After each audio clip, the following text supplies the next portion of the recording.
Na mpenzi mtazamaji wetu YouTube ya Media, kusubscribe kule pamoja na comment uweze kupata notification moja na tumekala ambazo zile kwenye mitandao mbalimbali ya kijamii. Na karibu kwa leo ni kuhusiana na masuala mazima kisasa yanayoendelea ndani na nje ya mipaka ya Tanzania, na taarifa kubwa zaidi kuhusiana na yale ambayo yanazungumzwa kuhusiana kati ya Tanzania kwa kile demokrasia ya Tanzania kama pia kila kwa ndani tofauti ya kwamba hata kutumia hiyo katika taifa la Tanzania hii wakati kukia kwa ni Kenya kwa nchini Kenya kulia mwendo wa siasa.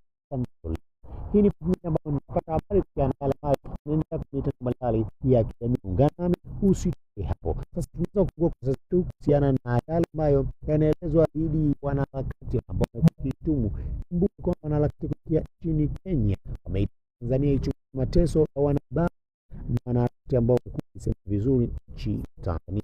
Haya yanakuja mara baada ya kichache kupita na muungano ya haki za kibinadamu nchini Kenya yanataka taifa kushinikiza Tanzania kufuatilia mateso ya wanaharakati kwa mwaka ile wapata wanaharakati hao zilizopita. Mwito huu umekuja baada ya mwaki kwa uchungu madhila wapata wakiwa kononi kwa usalama wa polisi ni pamoja na kupigwa Tanzania kupitia msemaji wake Msigwa.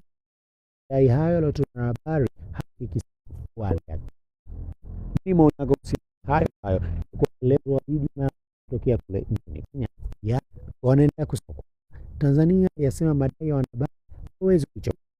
Hata hivyo DBU ambao kufanya mjadala na mkuu wa serikali ya Tanzania Gilman Msigwa alieleza kwamba kile alikii madai yaliyotolewa na wanaharakati hao akiweza kuchafuza pamoja hayo. Mkurugenzi wa shirika la haki za kibinadamu la Amnesty International Lango alisema kidogo imesema Tanzania imekujiingiza kampeni kufanya tendo katika kuzuia aidha kuelekea uchaguzi ambao kufanya kule mwezi Oktoba. Pamoja na hayo nyingine yameendelea kutoka mtandao jamii kwa video sababu subscribe like ya comment ili kupata notification na kama leo unaweza kuuza na kwa leo kitapa mtoto na kuangazia lecture yangu ametolewa mfumo kwenye mtandao wa jamii.